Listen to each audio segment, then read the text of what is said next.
What's up, everybody? Tara Wellman here, and the Cardinals closed out Chicago week and now get another look at the AL Central in yet another quick two-game series, this time with the Minnesota Twins. It was 2015 the last time these two teams played, and they split the four-game season series, 2-2. In all four of those games, Colton Wong hit leadoff. Likely not related, the Cardinals scored a total of 8 runs between the 4 games, 6 of which came in the first 2. At home in St. Louis. Unlike the Cardinals, the Twins are coming off of a somewhat surprising postseason appearance in 2017 that was short-lived but no doubt long celebrated because they'd lost 103 games the year before. This year, the Twins tried to solve some of their pitching woes, but it hasn't all worked out quite according to plan. So joining me to hopefully explain that plan and more is Minnesota Twins reporter Brandon Warren.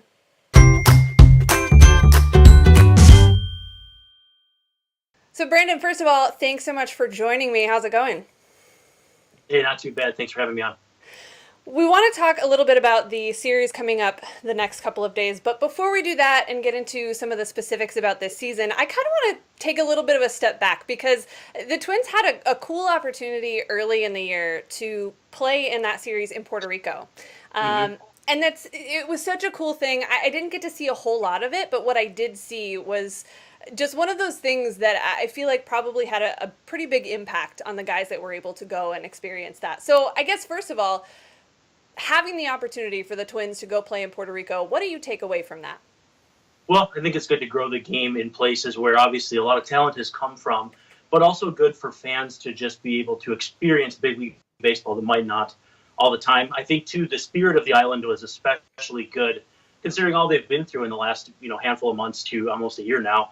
And so I think it was great to see, even with especially the last game of the series, rolling blackouts for the entire island, these people still turned out and I think their spirits were lifted by it. I'm not here to say that it fixes everything as far as infrastructure or things that are bothering them right now.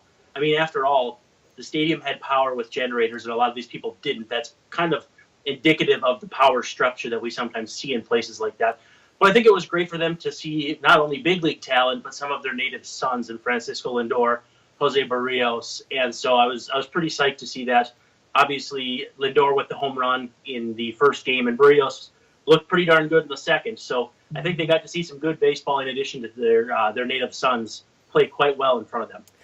That's one of the things that I love about something like the World Baseball Classic is that you kind of get exposed as baseball fans where we sort of tend to just sort of stay in our bubble, right? Whether it's your division or your region geographically.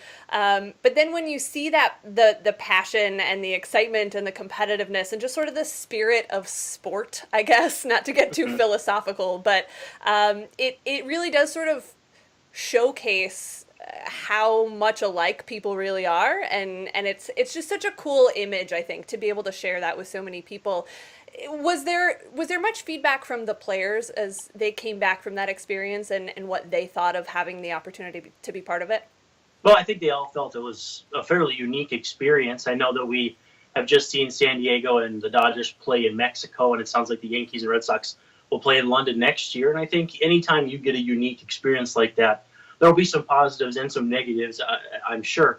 But it was just fun to see the Twins dress up in their best Puerto Rico kind of, how they've been influenced by some of their teammates on how to dress up and that sort of thing. So I think it was, especially for the Twins, too, to get away from where it had been 30 degrees and snowing here in the Twin Cities. I think it was obviously a very positive situation there. So again, anything they can do to bring the game to not only new fan bases, but younger fan bases. And you see the enthusiasm, the chants, the kind of thing that we might see internationally with, football, as they call it in the rest of the world. I think that's only a good thing from our standpoint as not only writers, but as fans of the game, to see it spread in a way where the fan base is this on fire for a sport. So I'm hoping that can catch on here a little bit. That flair sometimes gets knocked down a little bit by the way the game is played, but I hope that we can allow that here, and it will help, be a more welcoming experience for people who maybe don't feel like baseball is open to them right now. Definitely a cool experience. Definitely cool even to just watch from the outside as that happened. But as far as the Twins are concerned this season, a lot of baseball to be played. But early on, what's kind of your general report on the Twins so far as what's gone right, maybe what hasn't gone right, and just where they are a month or so into the season? Yeah, so I mean, obviously the pitching staff and the rotation, most notably, has struggled. The bullpen has kind of let them down in spots where they're kind of big spots. A couple walk-off homers against Addison Reed, and an ugly play in Tampa Bay with Zach Duke missing first base, allowing a winning run to come home. There's just been kind of small things there. I think the cold weather and the inconsistency of actually playing games to start the year really was a struggle for them to get into some kind of routine playing every single day. And there were stretches where they didn't have on-field batting practice for 6 or 7 days. And so I think what they're doing right now is kind of finding their footing. Fortunately, it's against the Chicago White Sox, not exactly a good baseball team right now, or maybe all year. But they're trying to find their footing. And what's fortunate is they'll play about 60 games this year against the Royals, White Sox, and Tigers, all of whom project to lose 90 ball games, which should help them kind of turn this around. But you never want to be 6 or 7 games under 500 at any point in the year. And I think that's part of the struggle, is that Lance Lynn and Logan Morrison really had truncated spring training experiences, and spring training matters for a lot of these guys. And when you see Lance Lynn throwing 95, you're encouraged, but when you see that he can't locate, it kind of comes back to, well, that's where those 2 extra weeks of spring training would have helped. Miguel Sano being hurt, Byron Buxton being hurt, that's bad. I mean, obviously your 2 franchise cornerstones missing time is obviously going to be a big negative. But in turn, guys like Max Kepler and especially Eduardo Escobar have kind of turned things around, and Joe Mauer seems to be turning back the clock. So it's a team that is, for everything you'd expect, they're 4 games under 500 coming into the St. Louis series. You would expect them to be, licking their wounds a little bit more than they are. They've had some guys really step up. And so it's not a team that's as down and out as you might expect. But at the same time, St. Louis is going to give them a really good challenge. So it's going to be a fun series, even though it's just a short one here. Yeah, these 2-game sets don't give you a whole lot of time to get comfortable in any way. You mentioned a lot of guys that I wanted to ask you about specifically. Let's sort of start with that offense. You mentioned Joe Mauer doing what Joe Mauer does. Brian Dozier seems like he's coming around. Are those 2 guys who may be the most familiar names to fans of other organizations that aren't necessarily up on all things Twins? Are those guys still kind of the heart and soul of what this offense does? Well, they hit first and second in one order or the other, and so they kind of make this offense go. Joe Mauer's been hitting leadoff the last few days with Brian Dozier hitting second, and it was a flip-flop because Joe Mauer's had an on-base percentage over 400 all season long, whereas Dozier went through like a 4 for 30-something slump and then kind of turned it around here in Chicago.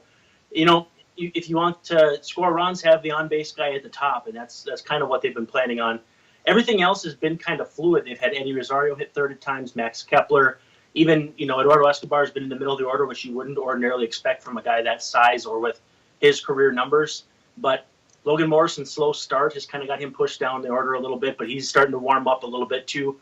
And, I mentioned Rosario. He's had a really, really nice start to May. So everything starts, though, at the top, just like any good offense. And so it'll probably be Mauer, Dozier, and then fill in the blanks from there for this upcoming Cardinal series.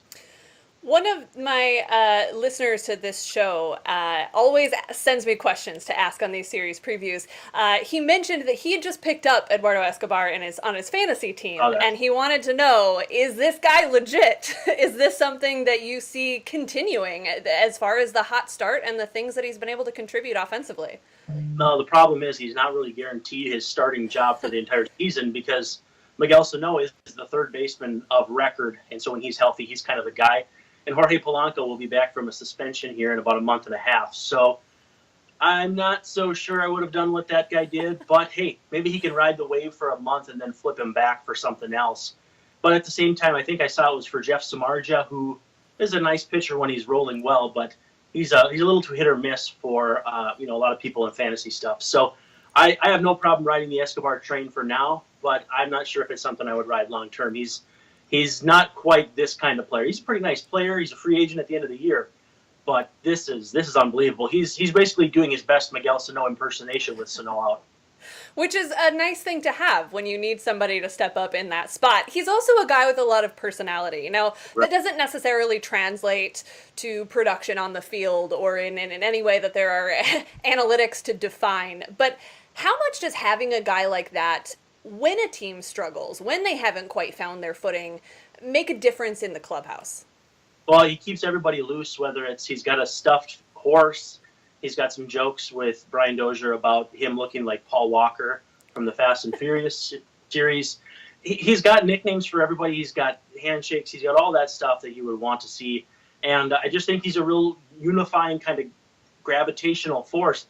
Everybody can't help but be attracted to his personality. And when he's around, even the lows don't feel that low. Now, with that said, he was on the team 2 years ago that lost 103 games and is the reason why the Twins drafted first overall last June. So he knows, and all these guys know what it's like to go through that. And I think that also, in addition to his personality, but also knowing where they've been and where they're going, and obviously being good last year as well, helps a lot. So I think, I know that we're statistically conditioned to say the clubhouse stuff doesn't matter that much or at all, but I think there's some value to it. I just think that if we tried to put a number on it, that's where we would kind of get crossed up.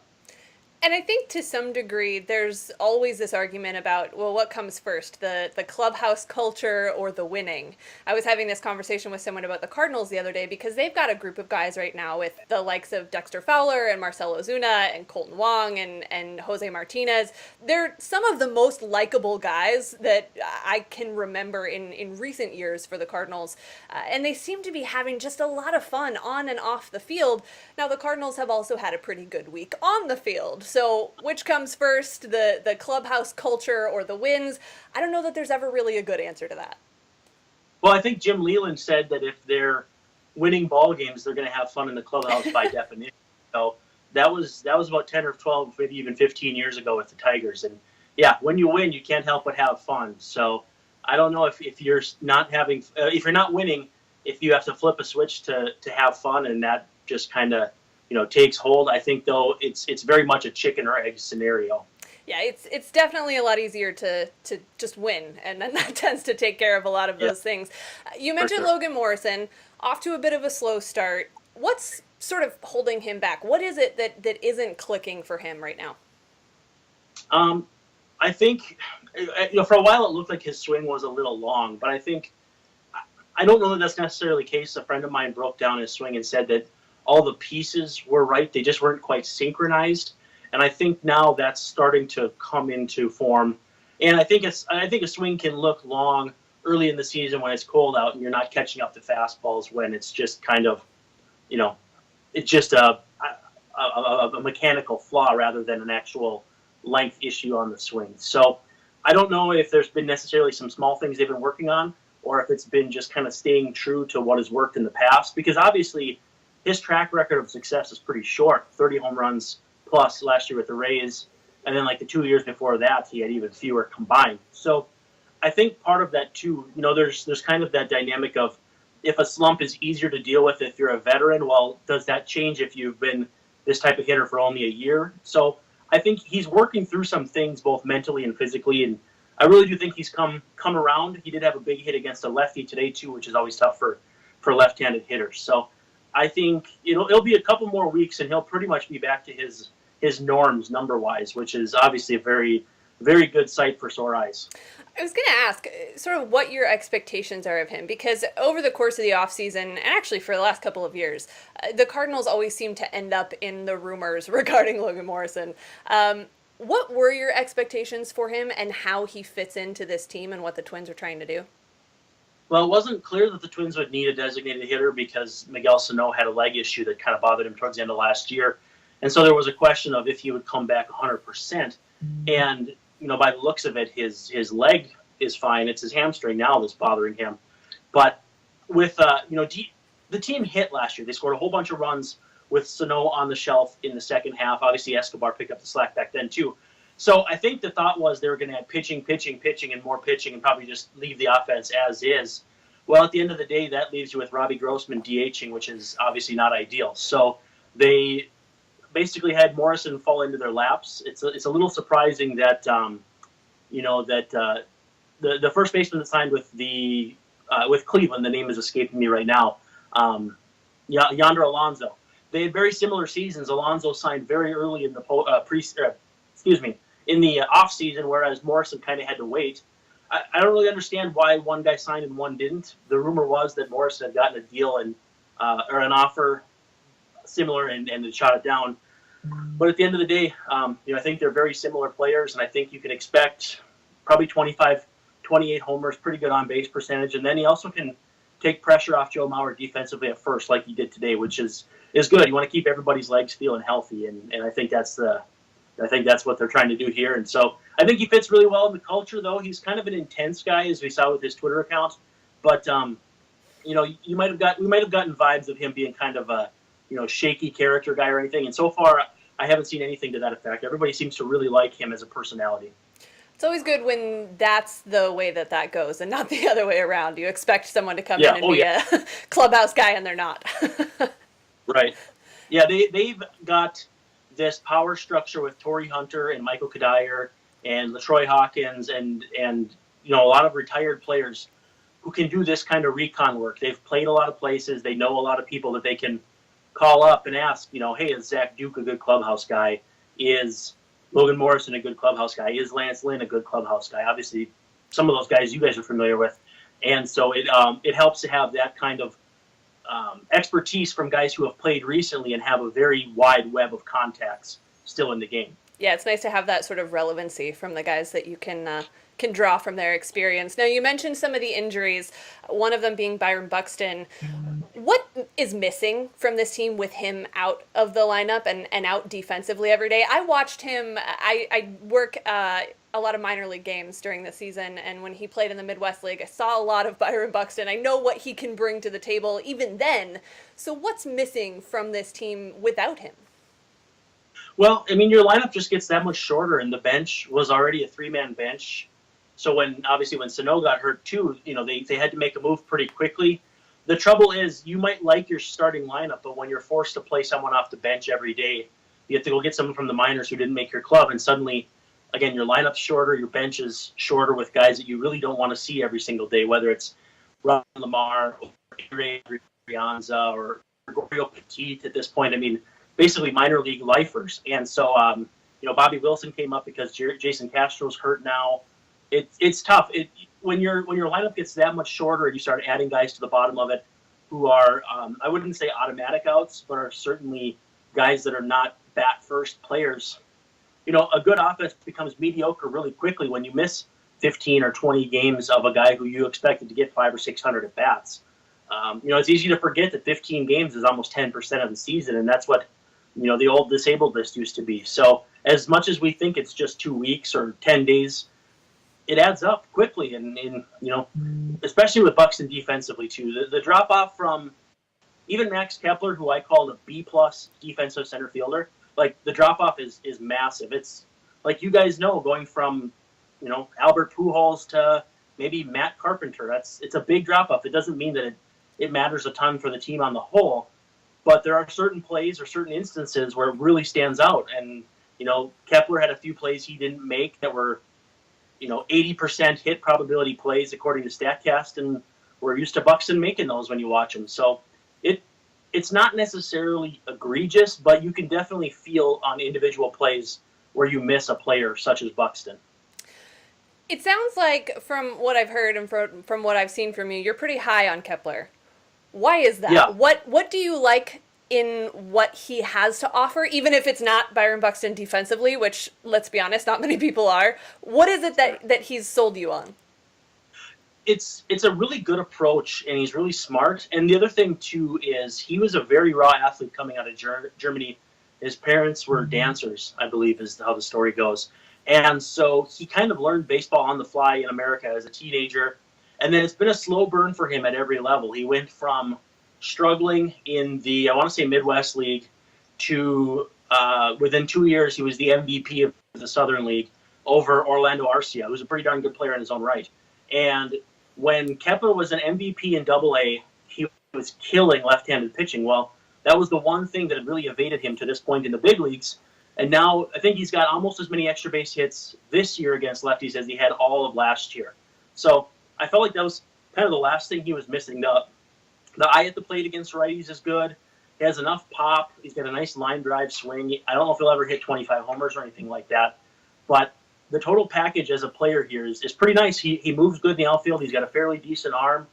It's not a superstar profile, but you need guys like this to kind of come up and be solid players. I mean, these are the kind of guys the Cardinals find out of thin air, the Jose Martinez's and the Tommy Phams. Maybe he won't be Tommy Pham, but if he's close, that's a pretty nice deal for the Twins.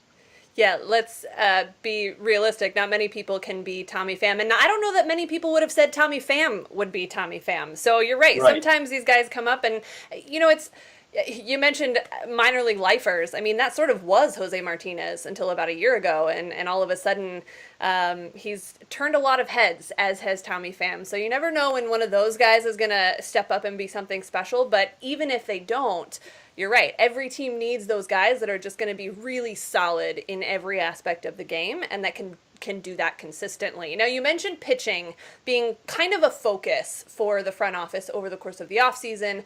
Brought some guys in, including Lance Lynn, that Cardinals fans are very familiar with. We'll talk a little bit more about him specifically because Lance Lynn is a gem, and I hope that Twins fans are getting to see that. But he's coming off of what he called maybe the worst month of his career. So when you look at this starting rotation, what it was supposed to be compared to what you've seen out of the first month, what needs to happen? Well, with Lynn, obviously the walks, 20-some walks in a month. I'm sure he hasn't done that in 2 months in his career. And I know last year, I know he's not a huge command guy. And I know last year with the return from Tommy John, he kind of had two separate halves where he had a lot of strikeouts in one half and then a lot of homers. And then in the second half, the strikeouts kind of tailed off and the homers did as well. It's just a lot of these guys that are off. And then whether it's the weather, whether it's some kind of external force, I don't know. But Jake Odorizzi was, he was okay, but not great. They've really missed Irvin Santana. Jose Barrios started off really, really good and then cooled off. He hasn't been the same since Puerto Rico, which obviously was an emotional high. And I don't know if, you'd have to check his velocity, but I wouldn't be surprised if that spiked in Puerto Rico as well. Phil Hughes coming back from one thoracic outlet surgery is obviously a big deal. Coming back from two is almost impossible. Yeah. So I'm a little bummed. You guys were going to have Fernando Romero against Carlos Martinez on Monday, and now that's shifted. I was hoping for that because that was going to be a really fun one. But Romero is extremely, extremely exciting. So John Gant will be okay for a matchup, but Martinez and Romero would have been a lot of fun. Still, though, it's some kids kind of finding their way, and then some vets that just kind of haven't pulled their weight. Trevor May isn't far off. Irvin Santana isn't far off. So they've got the room to make some changes. Kyle Gibson was good today again. It's just a matter of rounding into form. They've got the horses, which was not always the case 2 or 3 years ago when guys were coming up from AAA like P.J. Walters, who I know Cardinals fans are probably more familiar with than I would expect. But, yeah, having guys like that make 15 starts for you is not a good look. And the Twins are out of the woods as far as that is concerned, but the injuries still haven't helped much in terms of a real consistent 5-man rotation moving forward. Now, I don't know that you will have had the full Lance Lynn experience until he's pitching better. When he's pitching well, there is nothing like a Lance Lynn post-game interview. It is must-watch television, I must say. So just hang in there. Wait till Lance Lynn is at his best. Because I actually have the video somewhere on my computer. I'll have to share it with you so you know what I'm talking about. I've gorged on some of his post-game YouTube stuff too. It's really funny. Phenomenal. Yep. There was one game where he basically answered every question with, "Well, I just throw fastballs." Like every question was, "Well, I threw a fastball." Yeah, it was a pretty good fastball. Well, I threw 112 fastballs.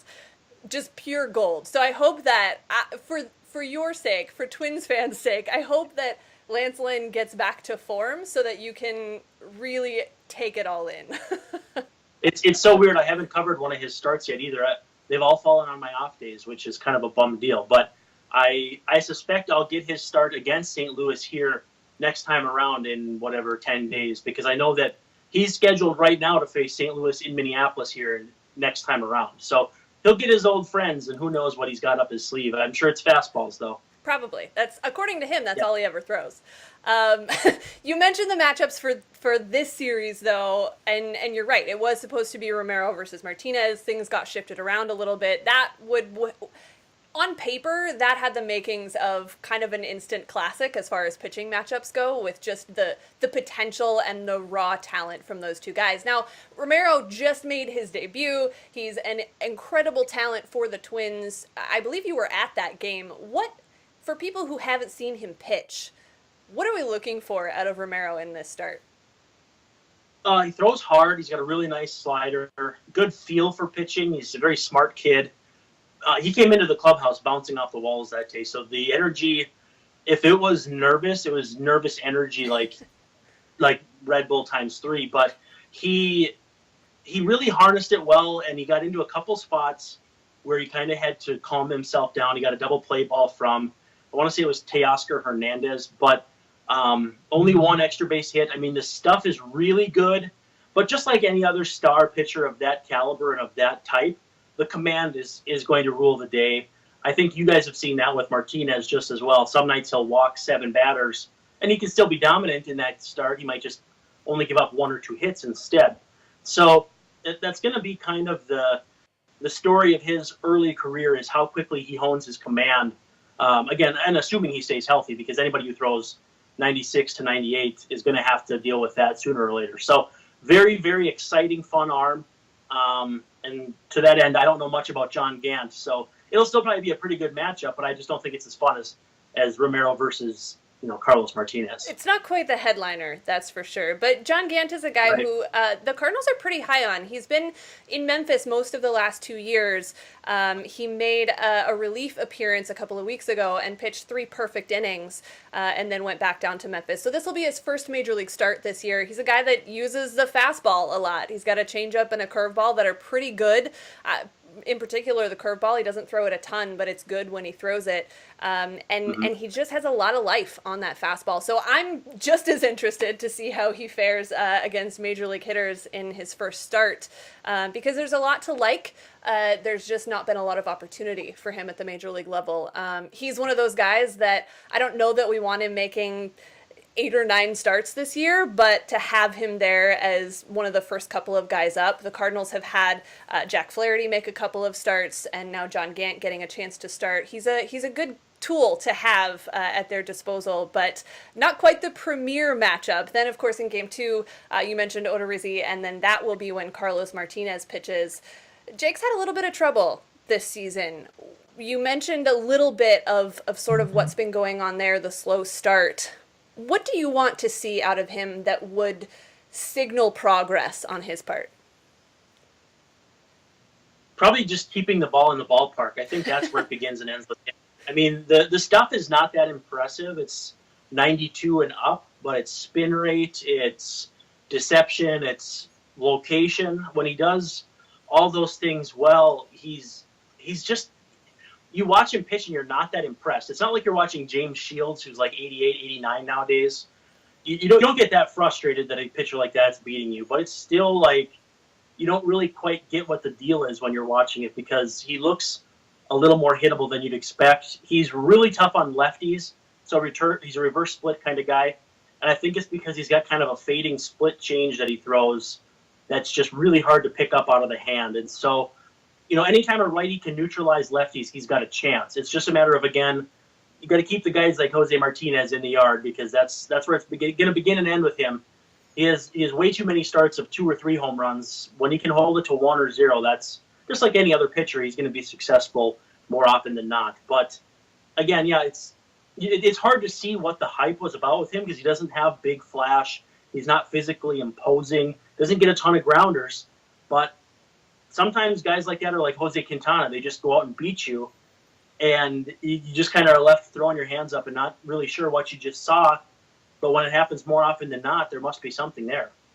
Yeah, those tend to be the kinds of pitchers that do get the Cardinals, is the guys that you leave Right. the game thinking, that seemed beatable, but it wasn't. Right. And then on the flip side, Carlos Martinez, as you mentioned, he's been so much fun to watch this year. And I keep saying this, but I feel like it's relevant every time.